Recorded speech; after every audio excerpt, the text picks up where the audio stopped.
अस्सलाम वालेकुम। आयो उमर, आप लोग देख रहे हैं मेरा यूट्यूब चैनल। आज की इस वीडियो के अंदर हम एरोमेटिक हाइड्रोकार्बन्स के नॉमेनक्लेचर को डिस्कस करने जा रहे हैं। और इसकी ख़ास बात यह है कि ये थोड़ा सा डिफरेंट है उस नॉमेनक्लेचर से जो हमने प्रीवियस वीडियोस के अंदर सीखा, यानी कि अल्केन्स, अल्कीन्स और अल्काइंस के नॉमेनक्लेचर से ये थोड़ा बहुत डिफरेंट है। सो आपसे रिक्वेस्ट है कि इस वीडियो को कम्प्लीटली देखें। आपने मेरे चैनल को सब्सक्राइब नहीं किया तो चैनल को भी सब्सक्राइब कर दें। अगर आपको वीडियो अच्छी लगती है तो उसको लाइक और शेयर लाजमी कीजिएगा। तो चलें स्टार्ट करते हैं अपने टॉपिक को। टॉपिक का नाम है नॉमेनक्लेचर ऑफ एरोमेटिक हाइड्रोकार्बन्स।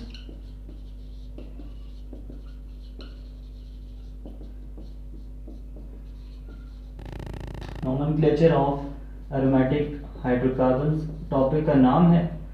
ठीक है, जिस तरह आपने एलिफेटिक हाइड्रोकार्बन्स के लिए सीखा कि डिफरेंट तरह के रूल्स हैं अल्केन्स, अल्कीन्स और अल्काइंस को नाम देने के लिए, आयोपैक नॉमेनक्लेचर जिसको हम कहते हैं, तो इसी तरह एरोमेटिक हाइड्रोकार्बन्स को भी नाम देने के कुछ स्पेसिफिक रूल्स हैं।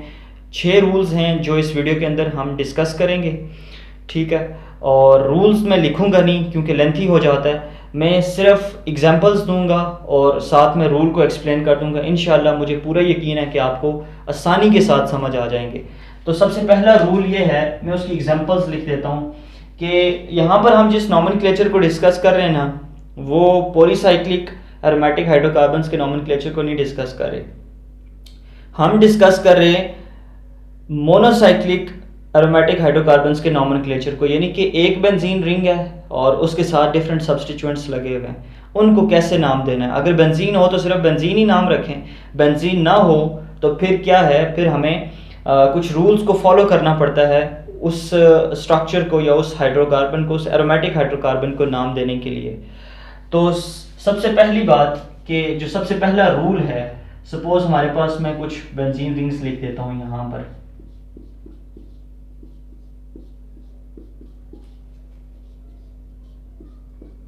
अच्छा, ये कुछ डिफरेंट बेंजीन रिंग्स मैंने यहाँ पर लिखी हैं। डिफरेंट तो नहीं, सेम ही हैं। ठीक है, सेम बेंजीन रिंग्स है। अच्छा, पहला रूल ये कि सपोज इनके साथ कोई डिफरेंट तरह के सब्सटीट्यूएंट्स लगे हैं। इसके साथ मैं लगा देता हूँ CH2 CH3, एक सब्सटीट्यूएंट इसके साथ ये लगा। इसके साथ मैं क्लोरो लगा देता हूँ, इसके साथ मैं नाइट्रो लगा देता हूँ, और इसके साथ जनाब मैं लगा देता हूँ CH3 ग्रुप लगा देता हूँ आपकी आसानी के लिए, ताकि आपको समझ आ जाए। ठीक है, देखें 4 बेंजीन रिंग्स तो नीचे से सेम है, लेकिन 4 सब्सटीट्यूएंट्स डिफरेंट लगे हुए हैं। जब बेंजीन रिंग के साथ कोई सब्सटीट्यूएंट लग जाए, कोई भी सब्सटीट्यूएंट लग जाए, तो उसको कैसे नाम दें। तो पहला रूल ये कहता है कि जब भी किसी बेंजीन रिंग के साथ कोई सब्सटीट्यूएंट लगा हो ना, उसको नाम आपने ऐसे देना है कि उस सब्सटीट्यूएंट का नाम लिखना है पहले, फिर उसके बाद बेंजीन का नाम लिख देना है। सपोज यहाँ पर ये जो सब्सटीट्यूएंट लगा है इसका क्या नाम है, इथाइल। ठीक है, मैं इधर लिखता हूँ इथाइल, और बाद में बेंजीन है तो फिर इथाइल बेंजीन। ठीक हो गया। यहाँ पर देखें क्लोरो लगा हुआ है तो मैं लिख देता हूँ क्लोरो और बेंजीन। ठीक है, यहाँ पर देखें कौन सा ग्रुप है, नाइट्रो, तो मैं यहाँ पर लिख देता हूँ नाइट्रो बेंजीन। ठीक हो गया। और यहाँ पर देखें CH3 ग्रुप, CH3 यानी कि मिथाइल ग्रुप, तो इसको मैं लिख देता हूँ मिथाइल बेंजीन। ये था जी पहला रूल कि आपने बेंजीन को जो है ना प्रीफिक्स बना लेना है, बेंजीन का प्रीफिक्स बना लेना है, कोई भी सब्सटीट्यूएंट हो। ये सब्सटीट्यूएंट है, इसको आपने प्रीफिक्स बना दिया, इसको भी, इसको भी, इसको भी। ठीक हो गया। ये पहला रूल था, बहुत सिंपल। अब दूसरा रूल, उस पर आ जाते हैं। दूसरा रूल ये है कि बेंजीन रिंग के साथ कोई स्पेसिफिक सब्सटीट्यूएंट्स हैं, कोई स्पेशल सब्सटीट्यूएंट्स हैं, अगर वो लगे हों तो फिर आप उस सब्सटीट्यूएंट का नाम कभी मेंशन नहीं करते। पता है आप क्या करते हैं, उस पूरी स्ट्रक्चर को आप एक स्पेशल नाम दे देते हैं। ठीक है, सपोज मेरे पास यहाँ पर बेंजीन रिंग्स हैं, फिर उसी तरह बेंजीन भी बना देता हूँ।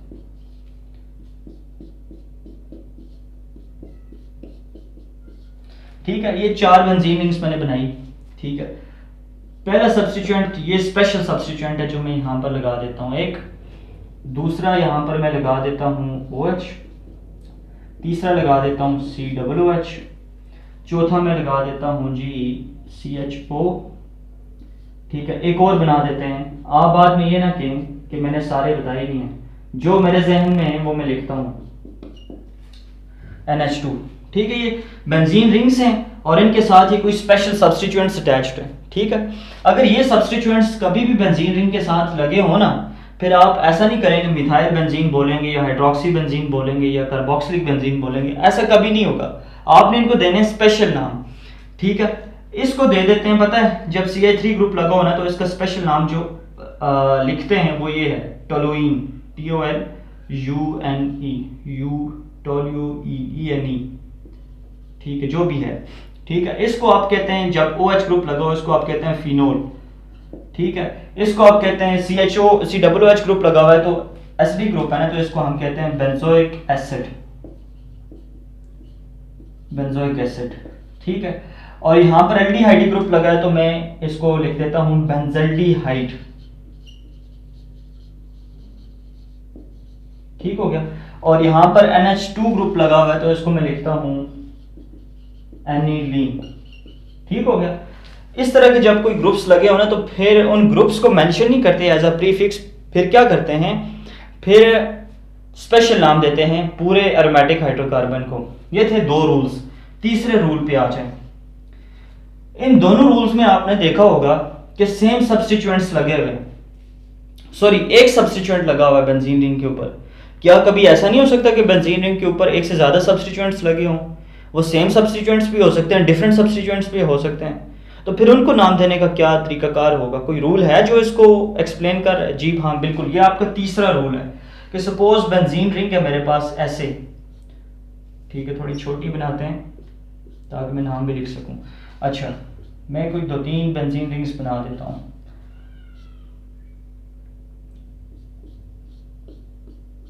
ठीक हो गया, ये 3 बेंजीन रिंग्स मैंने बनाई। ठीक है, एक सब्स्टिट्यूएंट तो हमें पता है यहाँ पे टॉप पे लगा हुआ था जी, ये।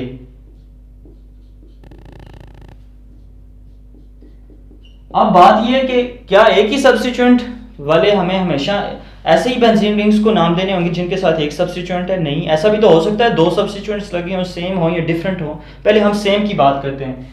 जो दूसरा सब्स्टिट्यूएंट है वो या तो इस पोजीशन पे लग सकता है या फिर इस पोजीशन पे लग सकता है या फिर इस पोजीशन पे डाउन। इस तरफ से आए तो ये पोजीशन सेम है आमने सामने वाली। ठीक है, इस तरफ लगाएं सेम बात, इस इधर लग सकता है, इधर लग सकता है या इधर लग सकता है, कहीं पे भी लग सकता है। तो जब सपोज या यहाँ पे लग सकता है CH3 ग्रुप, दूसरे में ये मैं यहाँ पर सेकंड नंबर पे लगा देता हूँ और तीसरे में सबसे डाउन पे ले जाता हूँ। ठीक है, यहाँ पर ये डिफरेंट सब्स्टिट्यूएंट, ये वाले सबसे सेकंड सब्स्टिट्यूएंट डिफरेंट पोजीशंस के ऊपर अपने आप को लोकेट कर सकता है। जिस वक्त इस तरह की सिचुएशन हमारे पास आ जाए तो फिर रूल ये कहता है कि आपने जिस पोजीशन के ऊपर सेकंड सब्स्टिट्यूएंट लगे आपने उस पोजीशन को नॉमिनेट करना है, उस पोजीशन को लोकेट करना है। ठीक है, ये जो पोजीशन है इसको कहते हैं ऑर्थो, ये जो पोजीशन है इसको कहते हैं मेटा, और ये वाली जो पोजीशन है इसको कहते हैं पैरा। ठीक है, ortho, Meta and para. Ortho को मैं O से लिखूंगा, मेटा को M से और पैरा को P से। ठीक है, तो ये वाली जो, अच्छा इस पूरे स्ट्रक्चर को वैसे कहते हैं ज़ाइलीन कहते हैं। तो मैं यहाँ पर जो कि सेकंड सब्स्टिट्यूएंट ऑर्थो पोजीशन पे लगा हुआ है तो मैं इसको कहूंगा ऑर्थो ज़ाइलीन। ठीक है, यहां पर सेकंड सब्स्टिट्यूएंट मेटा पोजीशन पे लगा है तो मैं यहां पर लिखूंगा मेटा ज़ाइलीन। ठीक है, अच्छा इस पे आप देखें पैरा पोजीशन के ऊपर लगा हुआ है तो मैं यहां पर लिखूंगा पैरा ज़ाइलीन। ठीक हो गया, ये सेकंड सब्स्टिट्यूएंट के लिए रूल था कि अगर सेकंड सब्स्टिट्यूएंट आपके पास लगा हो ना तो फिर आपने उसकी आर्थो, मेटा और पैरा पोजीशंस को आपने नॉमिनेट करना है। ये थे 3 रूल्स। अच्छा जी, अब आ जाएं 4th रूल के ऊपर कि अगर हमारे पास बेंजीन रिंग है उसके ऊपर सेम सब्स्टिट्यूएंट्स नहीं लगे हुए बल्कि डिफरेंट सब्स्टिट्यूएंट्स लगे हुए हैं, 2 सब्स्टिट्यूएंट्स हैं लेकिन डिफरेंट सब्स्टिट्यूएंट्स हैं, तो ऐसे एरोमेटिक हाइड्रोकार्बन्स को नाम कैसे दिया जाए? सपोज मैं यहाँ पर कोई 1-2 एग्जांपल्स आपको दे देता हूँ। सपोज बात कुछ इस तरह से है कि यहाँ पर मैं एक लगा देता हूँ NH2 ग्रुप। ठीक है, और इसके साथ ही मैं यहाँ पर लगा देता हूँ CHO ग्रुप। ठीक है, ये दो डिफरेंट सब्स्टिट्यूएंट्स हैं, ठीक है, और डिफरेंट पोजीशंस के ऊपर लगे हुए हैं, ठीक है। यहाँ पर मैं इसके ऊपर COOH ग्रुप लगा देता हूँ और यहाँ पर मैं OH ग्रुप लगा देता हूँ, ठीक है। अब आप देखें एक बेंजीन रिंग है और इस एक बेंजीन रिंग के ऊपर दो डिफरेंट सब्स्टिट्यूएंट्स लगे हुए हैं। अब हम नंबरिंग किस तरफ से करें और इसको नाम कैसे दें? नंबरिंग इधर से करें या इधर से करें? कोई रूल होना चाहिए जिसके अकॉर्डिंगली हम इनको नंबर्स दें, ठीक है, नंबरिंग स्टार्ट करें, फिर उसके मुताबिक हम पोजीशंस को लोकेट करते जाएं और इसका नाम लिखते हैं। तो एक प्रायोरिटी लिस्ट बनाई गई है डिफरेंट सब्स्टिट्यूएंट्स की, डिफरेंट ग्रुप्स की, ठीक है। उस प्रायोरिटी लिस्ट को फॉलो किया जाता है जिस वक्त भी डिफरेंट सब्स्टिट्यूएंट्स हों बेंजीन रिंग के ऊपर, तो उस प्रायोरिटी लिस्ट के मुताबिक ही नंबरिंग की जाती है, ठीक है। उस प्रायोरिटी लिस्ट में सबसे पहले जो आता है वो COOH ग्रुप आता है, ठीक है। उसके बाद आता है जनाब सायानाइड ग्रुप, ठीक है, और उसके बाद आ जाता है जी एल्डिहाइडिक, फिर COCH3 ग्रुप कीटोनिक, ठीक है, और फिर कीटोनिक ग्रुप के बाद जो है हाइड्रोक्सल आ जाता है, और फिर एनिलीन NH2, और देन एनिलीन के बाद OR एंड देन R, ठीक है। आपने ये प्रायोरिटी लिस्ट जो है ना ये याद करनी है, ये प्रायोरिटी ऑर्डर हमेशा फॉलो करना है जिस वक्त भी आप नाम दे रहे होंगे, ठीक है। सबसे पहले, और इसको फॉलो कैसे करना है, लेफ्ट टू राइट आपने फॉलो करना है। सबसे पहले अगर इस तरह के डिफरेंट सब्स्टिट्यूएंट हों तो जो लेफ्ट टू राइट साइड में जो सब्स्टिट्यूएंट पहले नंबर पे आता है तो नंबरिंग हमेशा उससे स्टार्ट होगी, जो बाद में आता है तो उसको सेकंड नंबर देंगे आप। सपोज यहाँ पर आप देखें, अब हमारे लिए यहाँ पे काम आसान हो गया है। आप देखें इस प्रायोरिटी लिस्ट के अंदर अगर पहले की बात करें, यहाँ पर NH2 ग्रुप है और CHO ग्रुप है। NH2 ग्रुप ये आ गया और CHO ग्रुप ये आ गया एल्डिहाइडिक। तो देख लें CHO ग्रुप जो है प्रायोरिटी ऑर्डर में पहले आ रहा है तो नंबरिंग यहाँ से स्टार्ट होगी, ठीक है। यहाँ से ये वाला कार्बन नंबर फर्स्ट पे आ गया। अब दूसरा नंबर किसको दें? यकीनन इस सब्स्टिट्यूएंट को देंगे क्योंकि सेकंड सब्स्टिट्यूएंट इधर से करीब 3 जगह पे आ रहा है, करीब 3 पोजीशन पे आ रहा है, 3, 4, 5 एंड 6। ये तो हमने दे दी। जिस वक्त आप नंबरिंग कर लें उसके बाद नाम देना कोई मुश्किल नहीं होता, ठीक है। अब यहाँ पर आप देखें कार्बोक्सिलिक एसिड ग्रुप है और साथ में हाइड्रोक्सी OH ग्रुप है। देख लें कार्बोक्सिलिक एसिड पहले आ रहा है और हाइड्रोक्सी बाद में आ रहा है, तो हम क्या करेंगे, इसको नंबर 1 देंगे। अब इस तरफ से आएंगे या इस तरफ से? इस तरफ से आएंगे हम, इस तरफ से क्लॉकवाइज डायरेक्शन में, क्योंकि सेकंड सब्स्टिट्यूएंट इस तरफ से लोअर नंबर पे आ रहा है, ठीक है। 1, 2, 3 तीसरे नंबर पे। अगर उस तरफ से आए तो 2, 3, 4 5th नंबर पे आता है, तो 5th ज्यादा करीब है या 3 ज्यादा करीब है? 3 ज्यादा करीब है, तो हम इस तरफ से आएंगे 4, 5th, 6th, इस तरह। अच्छा, अब हम इसको इजीली नाम दे देते हैं, ठीक है। जो सेकंड सब्स्टिट्यूएंट है ये है, तो इसका हम क्या नाम रखेंगे, 2, और उसके बाद क्योंकि नंबर 2 पे लगा हुआ है, ये कौन सा ग्रुप लगा हुआ है, अमाइनो ग्रुप लगा हुआ है, तो हम लिखेंगे 2 अमाइनो, ठीक है। और उसके बाद ये क्या है, इस पूरी स्ट्रक्चर को अगर देखें, अमाइनो को बीच में से निकाल दें तो ये बेंजल्डिहाइड है, तो हम कहेंगे 2 अमाइनो बेंजल्डिहाइड, ठीक है। ये नाम हो गया इसका। अच्छा, अब देखें यहाँ पर जो सब्स्टिट्यूएंट है ये तीसरे नंबर पे आ रहा है, तो हम लिखेंगे 3 हाइड्रोक्सी, और अगर इस हाइड्रोक्सी को रिमूव कर दें तो ये बेंजोइक एसिड है, तो 3 हाइड्रोक्सी बेंजोइक एसिड, ठीक हो गया। ये था जी तीसरा रूल कि अगर आपके पास डिफरेंट सब्स्टिट्यूएंट्स मौजूद हों और आपने क्या करना है, प्रायोरिटी ऑर्डर को फॉलो करना है। प्रायोरिटी ऑर्डर के मुताबिक आपने क्या करना है, डिफरेंट सब्स्टिट्यूएंट्स को नाम देने हैं और उसके बाद ये करना है कि नंबरिंग करनी है और उसके बाद उनको नाम देने हैं। अच्छा, अब आ जाए 5th रूल के ऊपर। 5th रूल ये है कि सपोज आपके पास कोई ऐसे सब्स्टिट्यूएंट्स लगे हुए हैं जो प्रायोरिटी लिस्ट के अंदर नहीं है। सपोज मेरे पास ऐसे बेंजीन स्ट्रक्चर है, ठीक है। अच्छा, अब इन पे ऐसे सब्स्टिट्यूएंट्स लगे हुए हैं जो इस प्रायोरिटी लिस्ट के अंदर नहीं आते, तो फिर उनको नाम कैसे दें, उनकी नंबरिंग कैसे करें, ठीक है। सपोज यहाँ पर मेरे पास क्लोरीन है, ठीक है, और यहाँ पर मैं लिख देता हूँ, 1 मिनट, यहाँ पर मैं लिख देता हूँ जनाब इसके साथ ही आयोडीन लिख देता हूँ, ठीक है। यहाँ पर मैं लिख देता हूँ Br लिख देता हूँ, और इधर मैं लिख देता हूँ बिल्कुल इसके सामने Cl लिख देता हूँ, ठीक है, आपकी आसानी के लिए। अच्छा, अब देखें यहाँ पर ये वाले जो हेलोजन ग्रुप्स लगे हुए हैं Cl, I, Br, Cl, ठीक है, ये तो प्रायोरिटी लिस्ट के अंदर हमें कहीं पे भी नज़र नहीं आते। आप इस तरह के सब्स्टिट्यूएंट्स जब आ जाएं तो नंबरिंग कैसे करें? इस तरह के सब्स्टिट्यूएंट्स के लिए हमने फॉलो करना है अल्फ़ाबेटिकल ऑर्डर। जो सब्स्टिट्यूएंट अल्फ़ाबेटिकली पहले आता है तो उसका नाम पहले लिखेंगे, ठीक है। यहाँ पर आप देखें क्लोरीन और आयोडीन है, C पहले आता है ना, तो इसका मतलब ये हुआ कि ये जो C है ना, C, इसका नाम हम पहले लिखेंगे और जो बाकी वाला है उसको हम पेरेंट नेम बना देंगे। जो पेरेंट नेम होगा वो होगा आयोडोबेंजीन, ठीक है। तो आपने क्या करना है, अल्फाबेटिकल ऑर्डर को चेक करना है। जो जब C पहले आता है तो नंबरिंग यहाँ से नहीं स्टार्ट करनी, आपने जस्ट ये देखना है जो सब्स्टिट्यूएंट अल्फाबेटिकल ऑर्डर में पहले आता है, ठीक है, उसको चेक करना है, और बाकी जो नंबरिंग है फिर उसके अपोजिट मैनर में करनी है, ताकि जो है वो दूर, यानी कि दूर किसी नंबर पे आए, यानी कि करीब 3 नंबर पे ना आए। अगर हम इसको 1 कह दें तो फिर इसको 2 कहना पड़ेगा, लेकिन ऐसा नहीं करना आपने, ठीक है। ये अल्फाबेटिकली बेशक पहले आ रहा है, ठीक है, आपने नंबरिंग यहाँ से करनी है इसकी अपोजिट मैनर में, 1 2 3 4 5 6, ठीक है। यहाँ पर आप देखें B पहले आ रहा है या C पहले आ रहा है? B पहले आ रहा है, ठीक है, तो हम यकीनन फिर नंबरिंग जो है इस तरफ से करेंगे, 1 2 3 4 5 6, ठीक है। तो अब यहाँ पर आप देखें इनका नाम देना है हमने 2 क्लोरो, अब कोई मुश्किल बात नहीं, 2 क्लोरो,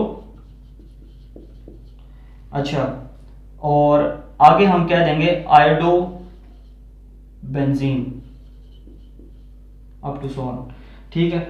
यहां पर भी आप देखें कि ब्रोमो जो है, ब्रोमो B पहले आता है, तो हमने देखें यहां पर अब C पहले आ रहा है। हमने अल्फाबेटिकल ऑर्डर को फॉलो किया, लेकिन हमने काम सिर्फ इतना किया कि C को, इसकी नंबरिंग जो है थोड़ी दूर की है, ठीक है, अपोजिट मैनर में की है, ठीक है। लिखते हुए इसको पहले लिखना है, लेकिन नंबरिंग इसकी अपोजिट मैनर में करनी है, ठीक है। यहां पर आप देखें क्या होगा, 4 ब्रोमो, और इसी तरह क्लोरोबेंजीन,